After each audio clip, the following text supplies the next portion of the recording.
Hello, and welcome to Village Stories. It's Steph here, with a story squad tale. Along with my fellow storyteller, Daiva, we shared myths and legends from all over the world, starting with stories from our own heritage. My granny on my father's side is from Polynesia, which is made up of over 1,000 volcanic and non-volcanic islands. And so I thought it would be fun to share a tale about Pele, the goddess of volcanoes. Listen to me. There was a goddess and her name was Pele. Born on the ancient island of Kahiki, the stars gathered on high to pay her homage. The very horizon trembled. This child was born to be the keeper of the forces that burned deep within the earth. Pele had a wise uncle, and he taught her how to use her special magic. He gave her an oho, a digging stick. Pele could use this to control and unleash her great power. Even as a young girl, she could strike a rock with her oho and cause lava to flow from deep within the earth. Her uncle made her train every single day. Over time, Pele grew to be a beautiful young woman. Some say the most beautiful in all of the lands. She had long, dark, flowing hair and huge dark brown eyes. Men fell in love with her after seeing her for only a second. And so her oldest sister, Namaka, became very jealous of Pele. Namaka herself was also a goddess. She controlled the power of sea and water.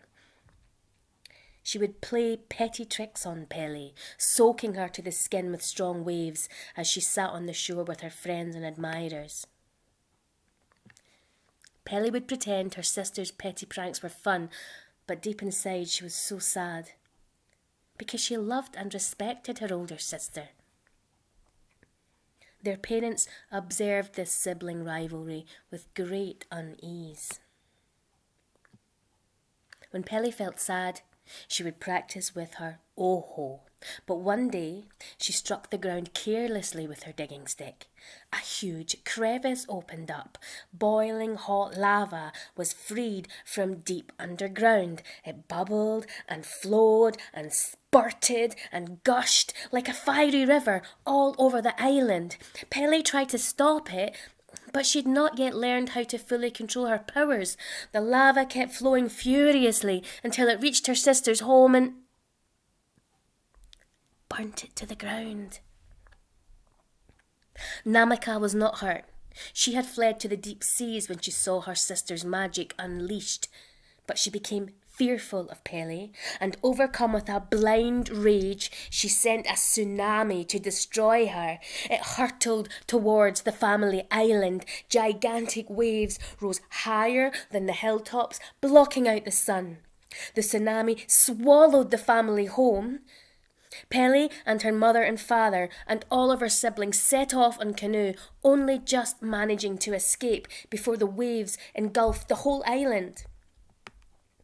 Pele's unborn baby sister, Hiyaka, was concealed within a magic egg. Pele hugged her to her chest.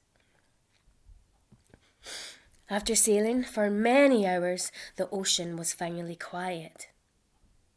There was no wind. But Pele and her family waited for Namaka to come. This was her domain, and as long as they were on the open sea, they were helpless. By the light of a full moon they waited and waited, but Namaka did not appear. Pele's parents reminded her of the Ionia, the ancient vow. Namaka would not attack as long as they were both on board the canoe. No matter how enraged she was, how jealous or spiteful, she would not break the vow. Even goddesses must respect their elders. Pele's brother, Kamoho, the shark god, dived into the sea, changing into the most gigantic beast. A strong rope was tied around his huge dorsal fin, and he pulled their vessel through the water, guiding them around currents and whirlpools in search of a new home. Watching through the waves was Namaka. She would wait until Pele was alone. Pele was the only one who could stand up to her sister. But her powers had yet to reach their full potential, and for this to be achieved, she had to find land. For where there was land, there was fire.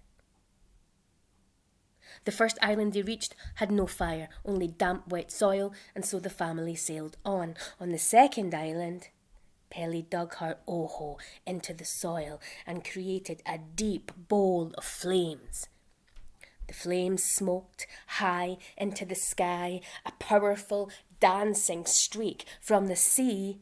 Namaka spotted the smoke and sped towards the island, concealed within a crest of a wave. Namaka fought with water, Pele with fire. They unleashed a storm. The sky cracked and roared. The family canoe rocked violently in the rough sea. It was tossed high into the air. Kamoho, the shark god, came to his family's aid. He leapt out of the sea and hurled himself into Namaka's typhoons, breaking their impact. Namaka fled. The weary family sailed on. They travelled from island to island, to Molokai and then Lamai. Finally, Pele and her family reached Maui. Pele was tired of running.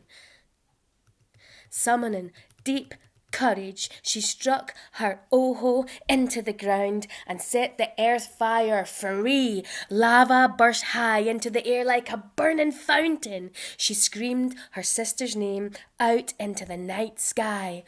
Namaka!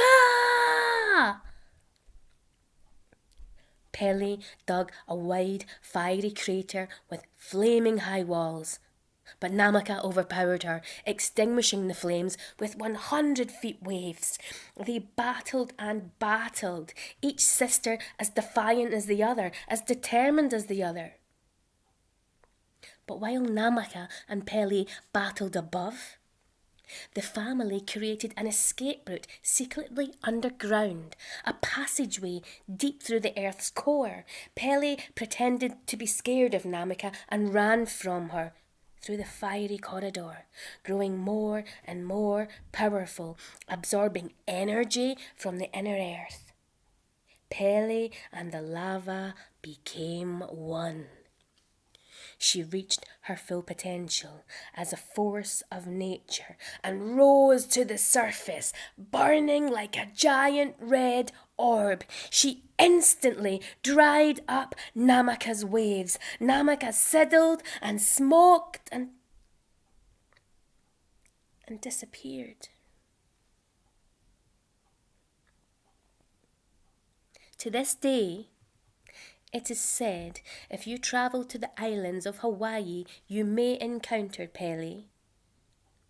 If you happen to meet a beautiful old woman with hair whiter than snow and wearing a red flower like a flame, be respectful. Remember the Ionia. Bow to this woman and she will smile and protect you, as she still protects the islands from her sister's undying rage, from her crashing waves. And that is the end of that. Hi, this is Daiva. While Stephanie was telling the story about Pele, the goddess of volcanoes, you could see few illustrations made by Asiya. And you could see how these illustrations were born step by step. This is how Asiya saw images from the story in her imagination. We would like to invite you to paint or draw your own illustrations from this story. Imagine how did the goddess of volcanoes looked like. Imagine how her sister Namaka, the goddess of sea, could look like. And what about that? Oh, the magic stick and the canoe? What images can you see in your head? With the children from the Story Squad, we made Polynesian shields out of old cardboard boxes. On the shields, they either painted the characters from the story or their own images that reflect who they are. Let's listen to Blake and Greer talking about their shields. So my name is Steph, and I'm one of the artists who made this lovely shield. And my name is Blake, and I am also one of the artists that made this shield. I did the drawing in the middle of a shark. That's based on the Shark King from the story of Pele, the goddess of fire. She had a brother who could turn into a shark, and it was like the most gigantic shark you have ever seen, and he helped rescue her during a fight with her sister, the god of the sea. So this is a picture of him with his large white teeth, his massive dorsal fin, and he looks quite happy because he's all powerful. What do you think about this shark? It's amazing. Do you like his teeth? Yes. Tell us, what kind of food is this? It is a watermelon, and when he eats watermelon, he gets 10 times bigger. One bite of a watermelon, and he goes. The upper side is where he gets all his power. When it's sunny, he gets all his power to turn into a shark. But when it's not sunny and it's night, he doesn't get all his power, and he can't become a shark. So he's solar powered. That's amazing. So I basically do a setting where it's like green grass with like little yellow flowers, and then the sky slowly changes to a darker color. And there's a big white cloud in the middle, and the grass would like represent and how I love the outdoors. And the darker part of the sky would represent how much I love space. I think that's it. I hope you liked it. And now you are inspired to paint or to draw your own images, either from the story or images that speak about you. And if you would like, you can make those images on shields as we did. Enjoy creating your images and making your shields, and share your creations with us.